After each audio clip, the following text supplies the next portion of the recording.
Everything changes in a matter of seconds, right? One moment you have your roster locked in, and the next, absolute chaos. Welcome to The Explainer. Today, we aren't looking at the superstar mega contracts. We're not talking about the guys with guaranteed millions. No, we are looking at the grueling, unforgiving grind at the absolute bottom of the Houston Texans roster. See, the NFL offseason isn't actually played under stadium lights. It's not broadcast to millions of screaming fans on a Sunday afternoon. The real offseason, the one that actually dictates who hoists that Lombardi trophy in February, is fought in the shadows. It's fought in empty practice facilities, in the cramped, windowless offices of general managers, and in the anxious, completely sleepless nights of fringe players who are clinging to their professional lives by a thread. I mean, think about it. In the NFL, a single misstep, a single torn muscle, literally alters the destiny of a franchise. I really want you to let that sink in. We consume this game as entertainment. But for the men inside that building, the margin between a championship ring and an early vacation is just razor thin. One awkward cut on the practice field, one bad landing, and suddenly the entire architecture of a defense crumbles. The front office is forced to scramble, violently ripping up their meticulously crafted blueprints. The reality of this sport is severe. And if you want to truly understand this cutthroat reality, if you want to see the game beneath the game, you need to be part of our community. Welcome to NFL Nexus. We don't just read the basic headlines here. We dissect the anatomy of an NFL franchise. So hit that subscribe button right now. Like this explainer to help us expose the truth of the roster war. Comment your thoughts down below, because I really want to know who you think actually survives this camp. And if you're seriously invested in the microscopic details that build champions, we'll become a channel member today. Your support is what lets us dive deeper into the abyss of the offseason than anyone else. All right, let's get into this. Our story begins not with a massive signing, but with a devastating loss. E.J. Speed. He was an absolutely crucial, veteran depth piece in the Texans' linebacker room. And then, he suffers a quadriceps injury. Now, we aren't just talking about a tweak or a minor strain here. We are talking about a catastrophic tear, a grueling, agonizing 5 to 6 month recovery timeline. I want you to try and imagine the sheer psychological weight of that. Your leg is completely immobilized. Your muscle is inevitably atrophying. And you just know, that while you're trapped inside the four walls of the rehab room, fighting just to walk normally again, your team is moving on without you. Because the NFL machine, it doesn't stop for anybody. This single injury sent an absolute shockwave through the Texans' headquarters. It forced a sudden, desperate scramble. The front office had to react, and they had to do it right now, reshaping their entire defensive strategy in an instant. Now, keep this exact number in your head, 17.7, as in $17.7 million in available salary cap space. To the average person walking down the street, $17.7 million sounds like an infinite fortune, right? But in the hyperinflated, multi-billion-dollar arms race of the National Football League, that is a financial straitjacket. General Manager Nick Caserio looks at that $17.7 million and he sees a deeply complex, unforgiving math problem. Because he needs to hold on to emergency funds for mid-season trades, he's got to pay his incoming draft picks, he literally cannot just throw a multi-million-dollar contract at a high-end veteran free agent to magically replace E.J. Speed. That's not how this works. Every single penny is accounted for. Every microscopic roster move is dictated by this precise, rigid number. They can't buy their way out of this problem. They have to grind their way out. They have to search the lowest, darkest tiers of the league for salvation. So the really crucial point here is, how do you replace a cornerstone depth piece with only days until organized team activities begin? The free agent market has already been picked clean by 31 other desperate teams. The draft, entirely in the rearview mirror. The players who are available right now, the guys just sitting at home staring at their phones, well, they're available for a reason. They've been discarded, they've been overlooked, deemed not quite fast enough, or maybe not quite strong enough. The task facing Nick Caserio is seemingly impossible. He has to find an absolute diamond in the scrap heap, and he has to do it before the whistle blows on Wednesday morning. Enter KC Osai. And listen, this isn't a traditional career path. It's more like a psychological torture chamber. Let's trace these agonizing steps together. In 2025, he claws his way onto the Texans as an undrafted free agent. He sweats through the absolutely grueling heat of Houston's training camp, fighting for literally every single rep, only to be cut right before the season begins. Imagine that specific heartbreak, being pulled into an office and told you simply aren't good enough. So, he wanders into the professional wilderness. Late 2025, he clings to relevancy on the Miami Dolphins practice squad. He earns a futures contract in early 2026, a deal that basically promises him a spot on the 90-man offseason roster, giving him this massive, beautiful glimmer of hope, only to have that fragile hope ripped away again when the Dolphins cut him in May. Think about the desperation of that exact moment, that hollow feeling of packing up your locker in Miami, wondering if the dream is finally permanently dead. But then, on May 26th, the phone rings. Houston needs a body. The Nomad returns. But you have to ask, why Osai? Out of all the available free agents sitting on couches across America, why bring back a player you already evaluated and cut? Well, this reveals the exact mindset of Nick Caserio. Listen to this quote from the GM. Every night, they're upstairs talking to special teams coach Frank Ross. They're very consistent. We are talking about a 6'1", 240-pound linebacker who absolutely refuses to quit. When the established superstars have driven their sports cars home to their mansions, when the facility is completely dark and basically empty, Casey Osai is upstairs in a cramped film room with Frank Ross. He is obsessing over the exact intricate footwork required on a kickoff coverage unit. He's studying the precise geometry of a punt block. He is doing the ugly, unglamorous work in the dead of night because he knows unequivocally that it is his only lifeline to stay in this league. Let's not romanticize the situation, though. The Texans didn't bring Osai back just to be the feel-good hero of some sports movie. They brought him back to survive a high-stakes, brutal competition. Just look at the gauntlet he is walking into.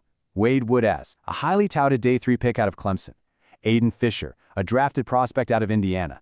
Marte Mapu, a high-profile trade acquisition from the New England Patriots. Read those names and just feel the sheer wall of newly acquired talent standing directly in his way. The front office has actively invested real draft capital and trade assets into these three men. They actively want them to succeed. Casey Osai, he's an undrafted castoff. To make this 53-man roster, Osai doesn't just have to be good. He has to completely outwork, outsmart, and outlast the players the front office naturally prefers. He has to make himself undeniable on every single snap. And while the linebackers are battling it out in the trenches, physically fighting for those final defensive spots, a completely different yet equally intense war is brewing on the offensive side of the ball. Let's reset the narrative tension here for a second. Can a sixth-round castoff truly survive the deepest wide receiver room in professional football? Well, before we answer that, we have to look at how this new offensive piece even arrived in the building. Because the Texans didn't just sign someone blindly off a highlight reel. No, they hosted a Gladiator Arena, a 5-man, extraordinarily high-stakes tryout right there in an empty stadium. River Crackcraft, Dwayne Eskridge, Samori Toure, DeMarcus Lacey, and Jahan Jackson. 5 grown men flying into Houston on short notice, fighting for exactly one contract. I mean, try to imagine the suffocating tension in that locker room. You're looking around at the guys who are directly trying to take the livelihood away from you. Every single route you run, every ball you catch, every step you take is being hyper-scrutinized by scouts holding clipboards. One drop pass, one slipped route, and you are immediately back on a commercial flight home, unemployed. From this desperate pressure cooker, Jahan Jackson rose above the rest. 182. Jackson was the 182nd overall pick in the 2024 draft out of Tulane.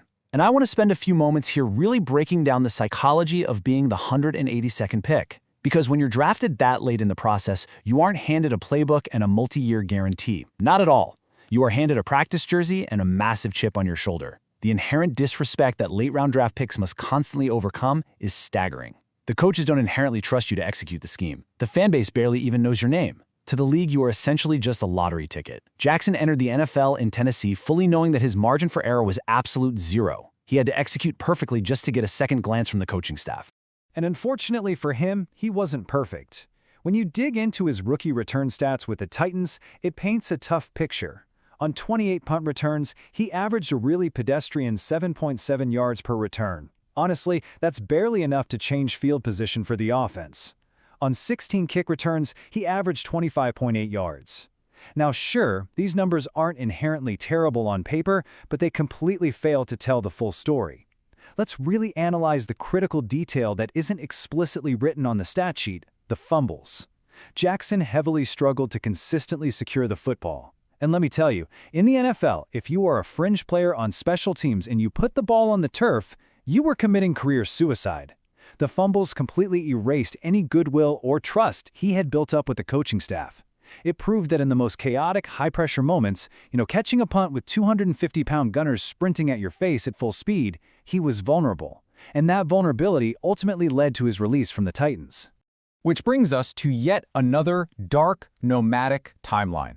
Drafted in 2024, then swiftly discarded after training camp. In 2025, he hides in the shadows of the Saints practice squad, never seeing a single, solitary second of actual game time. He was literally just a practice dummy for the starters.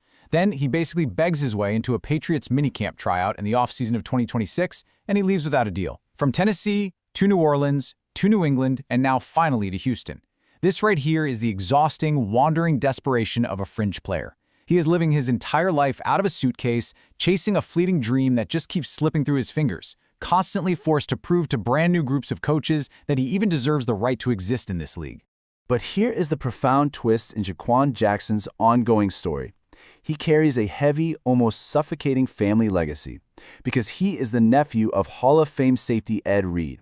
Yeah, you heard that right. One of the most instinctive, terrifying, game-changing players to ever put on cleats.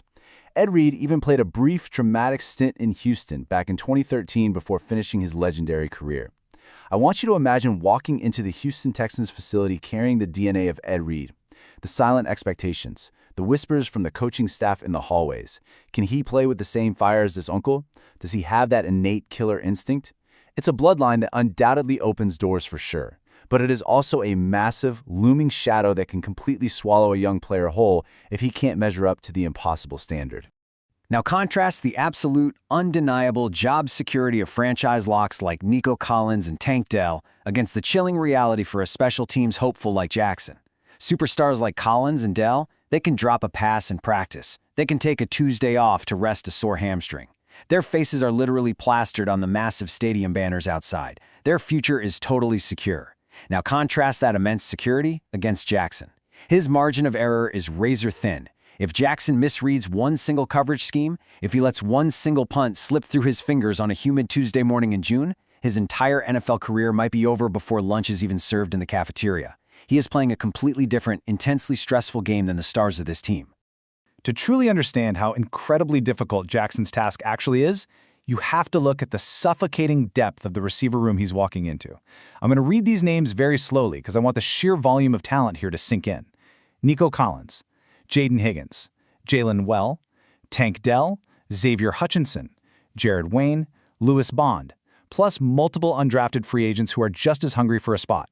That is a towering wall of speed, draft capital, and proven on-field production. The top 5 names on that list are absolute locks to make the final 53-man roster. So the mathematical reality is severe. Jackson is a 5'9", 188-pound target trying to violently fight his way out of a positional room that seemingly already has everything it could possibly need. So you really have to ask, why even sign him in the first place? What is the actual strategic angle here? Well, the Texans are operating with surgical precision. Word out of camp is that Jalen Noel, who handled return duties last year, is being explicitly shifted into a much more prominent role as an offensive slot weapon.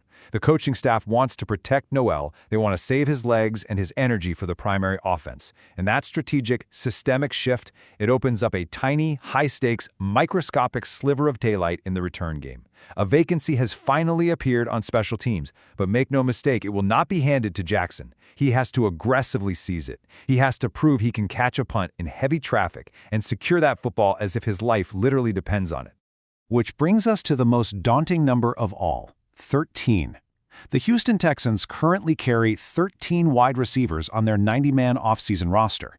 When the final, ruthless cuts are made at the end of August, they will likely only keep 6, maybe 7, if they are feeling incredibly generous with their roster construction. That means at least 6 of the men sitting side by side in that meeting room right now are going to be fired. 6 men will be pulled aside by management, told to turn in their playbooks, and instructed to clean out their lockers. The unforgiving math of the NFL dictates that no matter how hard you work, no matter how much personal time you sacrifice, there simply aren't enough chairs when the music finally stops playing. So I want to ask you this slowly, and I want you to really think about the implications here. What does this cutthroat, perfectionist philosophy actually tell us about the 2026 Houston Texans? Nick Caserio isn't just mindlessly filling out the bottom of a roster so they have enough bodies for a scrimmage. He is treating the signing of a 5'9" kick returner and a cast-off linebacker with the exact same intense scrutiny and evaluation process as a first-round draft pick. This level of microscopic detail tells us, without a doubt, that the Texans believe they are a championship-caliber team right now. And championship teams inherently know that Super Bowls aren't just won by star quarterbacks throwing 50-yard bombs. They are won because your punt returner didn't fumble the ball in the fourth quarter. They are won because your backup linebacker knew exactly which gap to fill on a crucial 3rd and short in late January. Every tiny piece of the 53-man puzzle is absolutely massive. And that brings us to the dark realization of the NFL offseason. You'll hear the mainstream media talk about OTAs, organized team activities, as if they're just a light jog in shorts and a helmet. They'll casually talk about players building chemistry and learning the nuances of the playbook. Do not believe that for a single second.